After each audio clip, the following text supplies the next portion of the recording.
Man, we made it back. Shout out to everybody out there at the Core Plantation doing what they need to do to survive. You already know what it is. Man, it might be too late. I'm gonna try to, as we talking, I'm about to text Dave because I kind of wanted to go live, but somebody was on the Twitter space kind of talking greasy. So I want to address that too. Here, let me text him what is going on. While I'm texting David, shout out to my brother Dave from No Compromise, Georgia in the building. Shout out to my brother James Youngblood, Texas in the building. Shout out to the homegirl Erica, Florida, aka Florida in the building. Shout out to the homegirl Shawnee. Philly is definitely in the building. Shout out to Vegas. Man, Vegas. Man, y'all kind of close to them fires. Shout out to all my siblings and everybody that's out there. Golly. We gonna get on that today. Shout out to my homegirl Melina, all the way in North Carolina, aka North Kakalaka. I be chopping it up with her daily, so shout out to her here. Hold on, y'all. I'm texting Dave to see if they got time right now.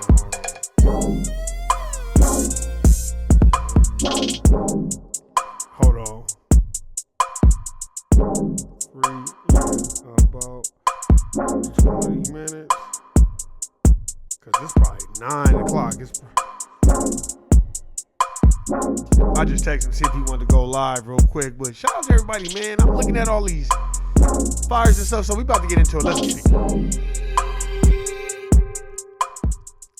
Man, do y'all see all these damn fires? They setting these fires. It's winter time. Y'all, it should not be that many fires. Y'all playing games. And I don't know if y'all noticed, but it seems like every little thing is like a distraction. It's kind of like, man, they are the masters of confusion. It's like organized chaos. Because all of a sudden, do y'all remember it was a year ago when they told everybody that lived on the shoreline in California, stay off the shoreline because we might get many tsunamis? And everybody was like, we don't get that shit out here. And it was a fucking tsunami. And that shit flooded a lot of the businesses in San Diego, all up the shoreline. All up the shoreline, it was all fucked up. And I was like, when I watched it, I was like, they doing that shit.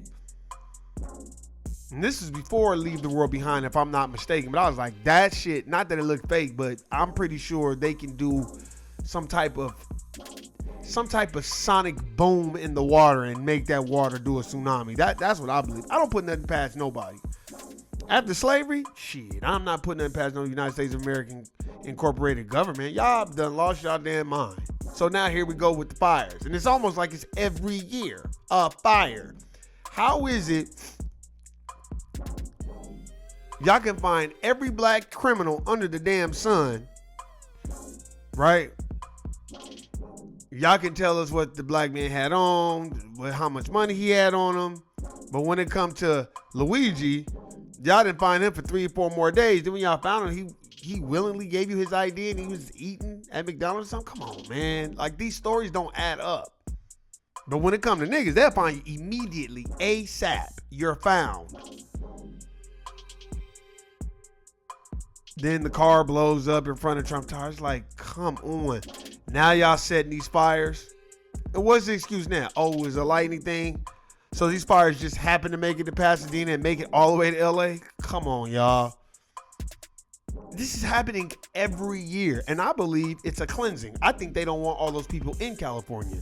And I think they want people to get the fuck out of there. I think only the elite of the elite they really want, especially in LA County. Unless you live in like the IE or something like that. Yeah, it's been one. Because if you live anywhere around there, nah. I just hope everybody is safe. I hope everybody is prepared. It makes me prepare more. I always, look, no diss to electric cars or anything like that, but I need somewhere I get in the gas station, I get my gas, and I get the fuck on. I ain't got time to be charging shit. You know what I mean? That's why I try to keep at least a half a tank in my car, and I tell others to do that shit. Keep you some canned goods and some perishables and some cheese and some crackers, something. You know what I mean? Because you never know when you will have to dip. Because I'm like, damn, that's crazy. Like, the fires made it all the way to Pasadena? Like, what's going on? And then it just made me think of what David said. Warren G, they the masters of confusion. And it really fucked me up. It really did. I don't know. Sometimes I just be like, oh man, here we go. Here we go. You notice the fires ain't hit no Navy bases, no military bases at all. But it always hit the civilians, or as they call us, the commoner. I'm just saying, y'all notice that? Anytime it's a natural disaster. And two, this is why Gavin Newsom and all you other United States of America Incorporated citizens, sir, now you're going to need aid from the United States of America Incorporated president. So now he can withhold the aid. And he can tell the United States of American Incorporated people that live and dwell in California, hey, I told him I was going to be deporting a lot of people. He said, you guys are a sanctuary. So now you don't need my help. And you don't need that funding either. That's why you got to remember who you're electing. If I were y'all, I'd be like, now we don't get this fucking funding because you was talking all this shit about the president. That's why you don't do that. Because here's a natural disaster that nobody could help. And you are going to need FEMA. You're going to need all that money. All that. When this is all said and done, California going to be fucked up. That's a lot of fires. That's a lot of infrastructure. There's a lot of shit going on. Then after that, with the water, it's going to be soggy. Then you got the mudslides and all the streets breaking down, all that. Man, you're going to need some FEMA. You're going to need financial aid. For real. And with Mr. Trump in office, we're going to see about all this. Oh, well, this is a sanctuary. That's why. Don't think these people are your friends. You're about to see a lot of people be regretting what the fuck they were saying. Like I told you before, they better drop that case against Donald Trump.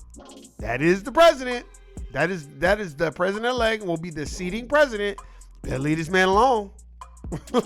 If you were smart, you would. And yeah, the reason why I was texting my brother David, and because he had text, and I know James Youngblood know too, but it was a Twitter space, and somebody was like kind of going, like not going in, but trying to correct him. First of all, David is from the Bronx. Family's from the Bronx. You can hear his New York accent when he talks. So how am I going to tell David what the fuck is going on in the Bronx? And that's where he grew up and that's where he's from. And how am I going to tell David about New York politics? I'm talking about street politics. I'm talking about, you know, how well liked Black Americans are, or FBA are out there in New York. How the fuck am I going to tell David he's from there? And somebody had the nerve to get on a Twitter space from what I comprehended and was basically trying to tell him he didn't know what he was talking about. And I'm like, man, what? That's why I don't be liking to go on Twitter spaces. We were doing that shit years ago. Now I can say it. And we was doing it not to be popular. We was doing it and I was uploading it, putting it on the YouTube page and stuff like that because I believe what he was saying was some real shit. And I still believe it. These people on here now are clout chasing. For real. There's only a few people. This brother named Afro Elite, he dope. He's a dope brother. I've watched his podcast several times. I've been on his podcast one time. I was fortunate enough to be on there. And I think that brother's real dope and he's going to be doing big things. His podcast, and there's a few others Besides Dave from No Compromise, he's in a whole nother category to me. But you gotta watch it, because with David, when you start supporting him, they don't even let you put comments or nothing. They won't tell you when he lied. They won't tell you when he uploaded a video. I still don't get it. I still don't get it. One time they let me stop, but I'll say this. One time, I was like, Doc, I ain't getting your shit. He's like, man, Warren G, people telling me that. I go to this page, I'm unsubscribed. Now, how the fuck am I unsubscribed?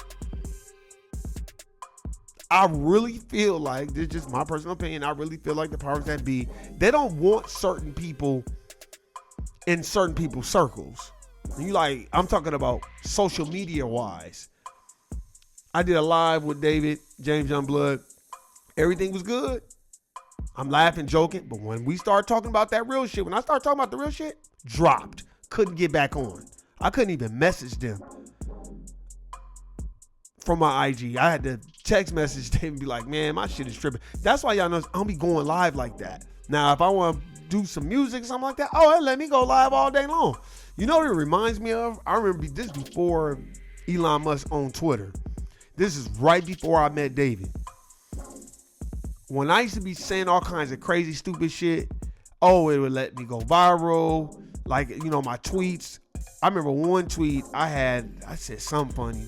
It had like 5K of retweets. It was just something funny. Right? Me and David had this conversation.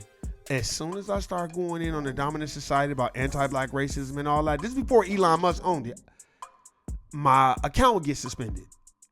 I remember Danny Glover, when they was talking about reparations, went on there and he was like acting dumb. And I was like, dog, why are you acting like a Sambo on TV? Stop doing that. Immediately. He didn't report that shit because it's Danny Glover. He ain't looking at that shit. Man, your account is suspended. I said, damn. I said, why are you acting like a Sambo? Right? Then another time, it was a dominant society, white Jewish community. And all I kept saying, I just kept posting this book that I had read. The Secret Relationship Between our white Jewish brothers and sisters and blacks. And it just kind of gives you the history and stuff like that. And, you know, and because what people like to do is convolute the argument. Oh, well, when it, you know, suits them. Oh, no, I'm not white. I'm Jewish. And I'm like, oh, okay. But then they'll turn around again and be like, I'm white.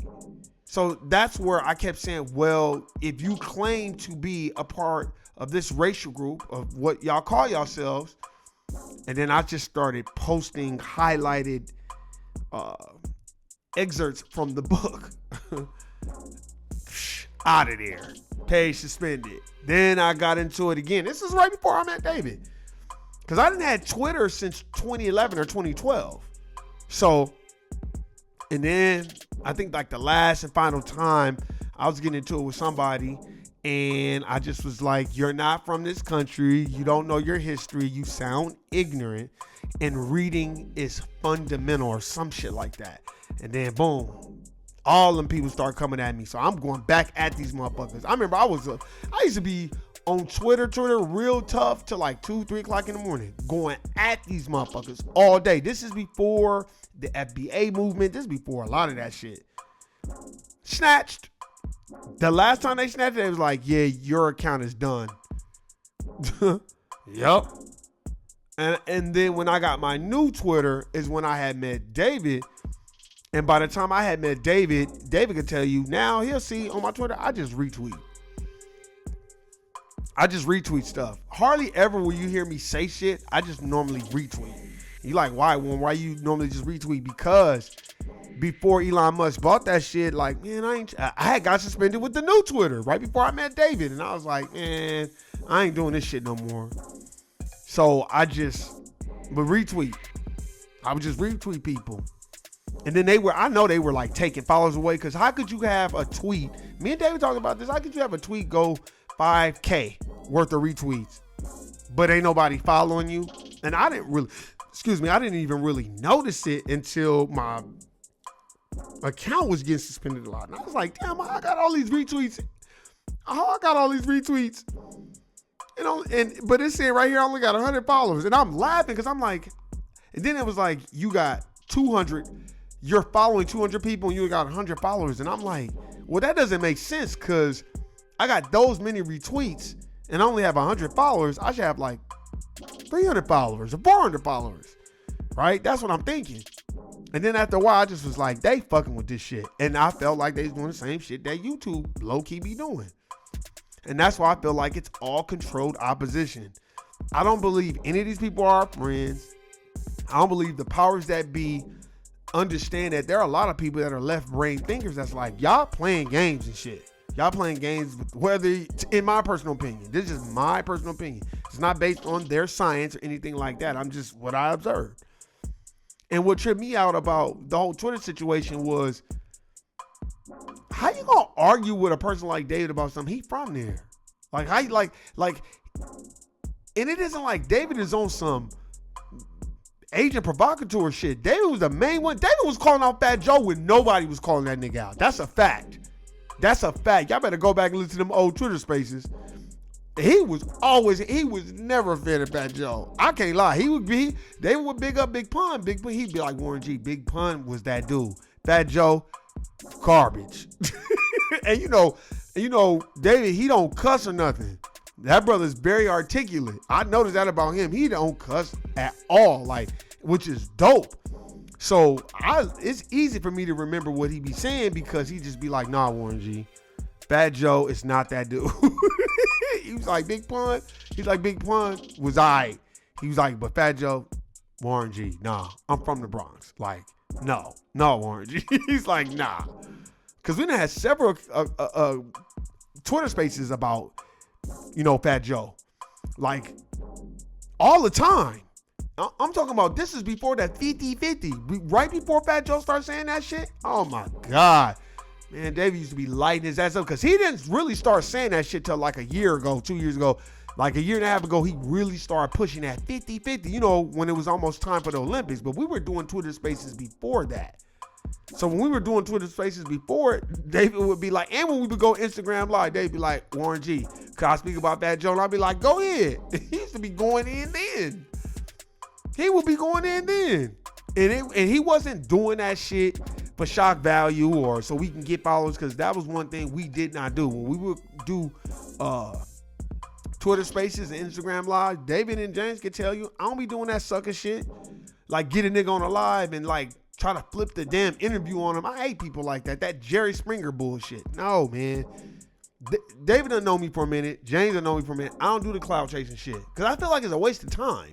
And I feel like nobody's learning anything. Why, Warren? Because I feel like certain channels have grown organically. You know what I'm saying? The Davids, like James Youngblood shit is really about to pop up because he's solid and he handles business and he do what he need to do. He read, he thorough. So it's going to gravitate and grow naturally, right? Davids, same thing. And there's a lot of people out there that it grows naturally. But then there are a lot of YouTube channels. I'm not talking about FBA people, but we have to understand there's a lot of YouTube channels that didn't grow organically. And they paid to get subscribers and paid to get followers or whatever. And I'm not doing that. Because then I feel like us wanting to receive reparations and getting our just due and getting the most constructive help, as Neely Fuller Jr. talks about, not only does it become, to me, convoluted, it becomes a fad. It becomes a trend.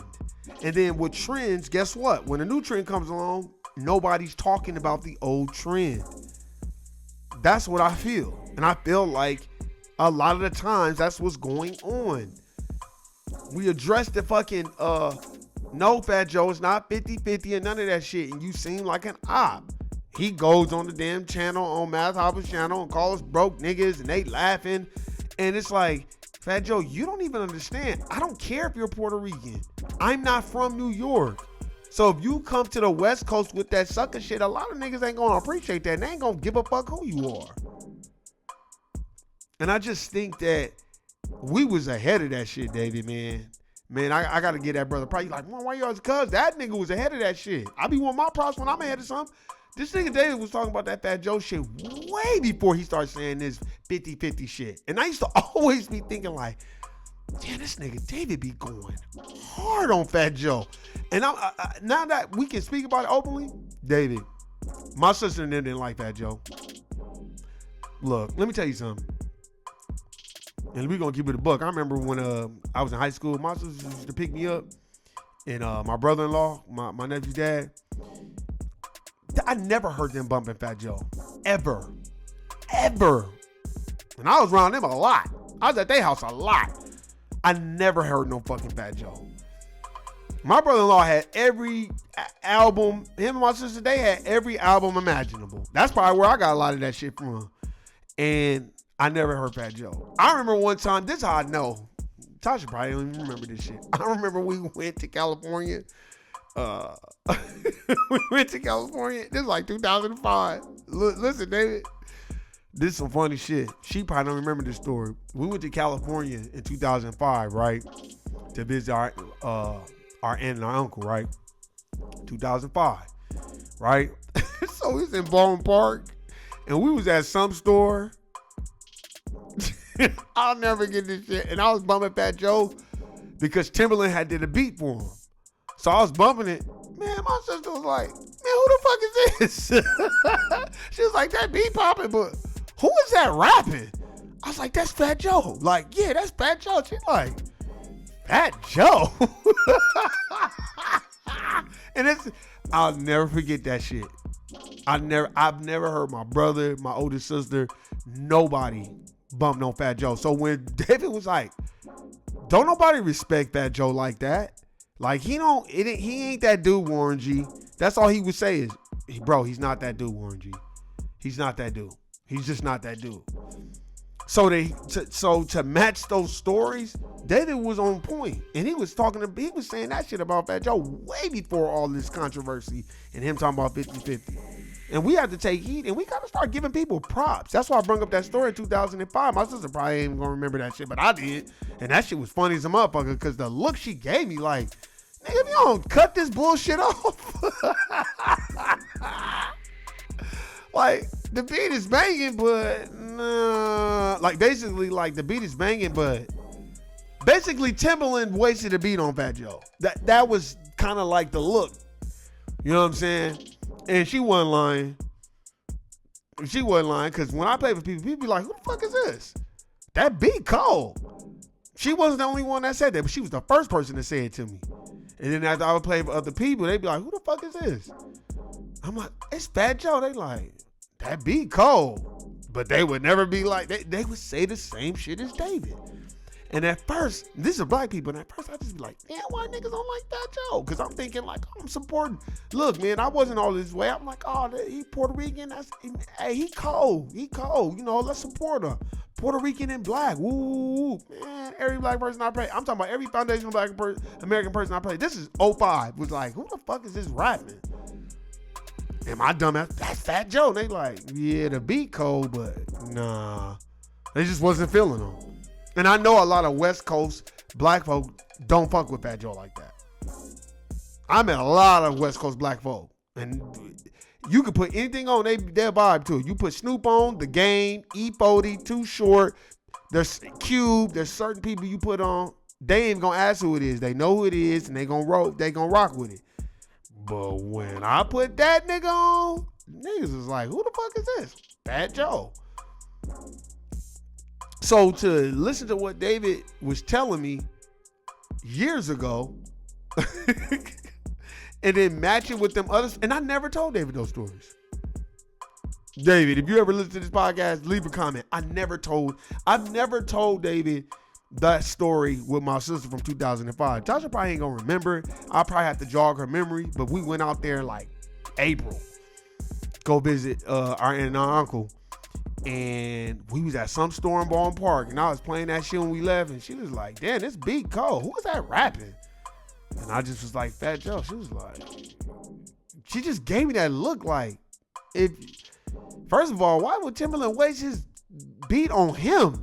And then second of all, why are you listening to him? Nigga, you went and bought his CD? That was the look she kind of gave me. She never, and I played a lot of music for my family members. A lot of music. Some music they be like, that's all right. But with that, I don't know. I guess maybe back then that was a warning. And that's why I'm saying, like, why you telling these stories? Because a lot of times FBAs, they're gonna give you different roadmaps, and you gotta, even if you don't take their way, you gotta go back and give them props because they were still giving you the right direction. They were giving you the right direction. You're like, what you mean? Think about it. If my sister said that in the car, and this is a fact, it's a true story. They know, man, when it comes to shit like that, my memory is impeccable. When she said that, right? And then others started saying it after her, I still was ignoring it because I felt like, oh, Puerto Rican, whatever. Like, he different from the Mexicans. He Puerto Rican. He say nigga, he with us. And my mom even was even like, them Puerto Ricans don't fuck with us like that. But I'm like, I'm not really knowing. And then after that, years later, I meet David. He from the Bronx. He like, Warren G. No. That's why I'm talking about this shit. Because I think it's funny. And I think it's funny that people will go on a Twitter space and try to go back and forth with David. First of all, David is not a confrontational type of person. Man, I wish I was on that space. Because David, I would have been like, bro, I got this one. You want confrontation? Okay, so basically, you're trying to tell a person that's from there, they don't know what the fuck they talking about. Like the microphone check documentary that Tariq Nasheed put out, that Fat Joe is mad about. He went and got all the OGs from New York. And they were all saying the same shit that David was saying. That's why I'm like, I really ain't. Nope, not down that nigga. David, nah. James, nope. No, that's not a coincidence. You're like, Warren, why you saying that? Think about it. If David is already telling me, Fat Joe ain't that dude, Warren G, I'm just telling you, and he's a white Hispanic. That used to be going in. And I used to be like, damn, don't nobody fuck with Fat Joe. And then the microphone check documentary comes out and they saying the same shit as David. Like, no, Warren G, no Jamaican. No, that's a lie, Warren G. And I'm like, damn. Then you listen to people on Twitter that be like, I checked that microphone check. They calling all that whole ass shit out. I'm like, damn. Because I haven't watched it yet. Because sometimes when y'all notice on this podcast, I'll see shit popping off and I'll wait before I even do a podcast because I'll be liking to see who's going to respond, who's going to be on the right side or what. Y'all notice the only person that stood 10 toes down with the documentary microphone check was Lord Jamar. Everybody else acting like what was in that documentary was lies and fake and phony. Then you got Pete Rock. Pete Rock, you a cool producer.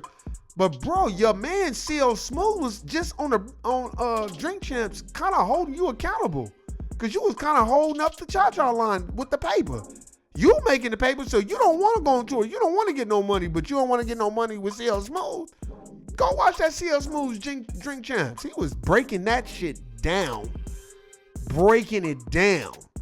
But you want to do an album with Common. Stop, nigga. And Common, I got love for you, brother.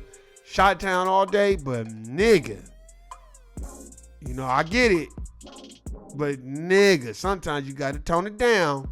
KRS-One, I'm not even disappointed in you, but a lot of people are cowardly.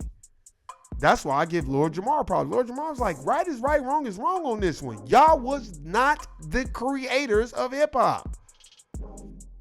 You're like, well, why are you talking about this? How does this relate to anything, the fires? You know why? Because if we're not gatekeeping our culture and not allowing anybody to come into our culture, they're going to justify murders like Daniel Penne did to Jordan Neely.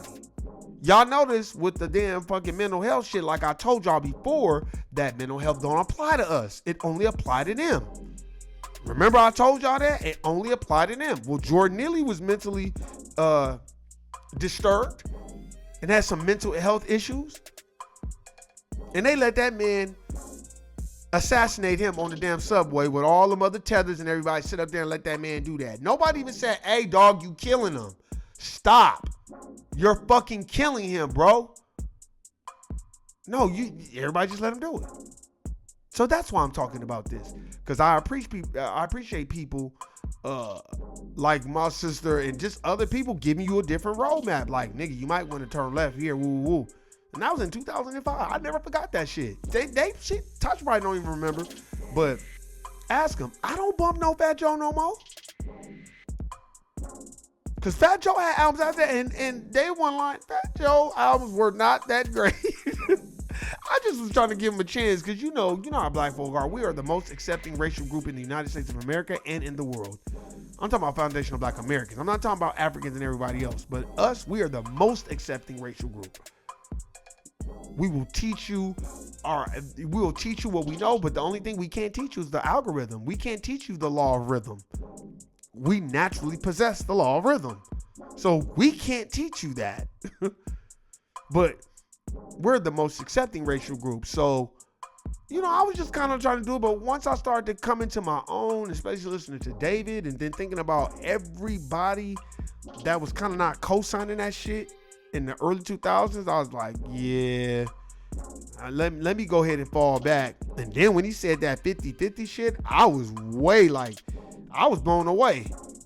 And we were having Instagram lives and we were doing Twitter spaces, and David would be letting that nigga have it. And he ain't lying. David ain't lying about that shit. So that's why I'm just like, man, we have to start gatekeeping. We have to understand that our struggle is entirely different from everybody else's. And what I want everybody to understand is this. I have no qualms or beef with the white dominant society Jewish community. I think what happened to them was atrocious, and that was horrible what was done to them in the Holocaust. That was horrible. You don't do that to no racial group. And they never let you forget it, and we won't forget it, because what was happening to them, that was a big time tragedy, travesty, all of those things. But what I'm asking of every other racial group is, don't tell us to forget what happened to us. What do you mean, Warren? What happened to us, the United States of America Incorporated, that was sanctioned by the United States of America Incorporated government? You don't have a right to tell us we need to move forward and we should forget about slavery. And I'm done. Guilty. I'm out. Peace.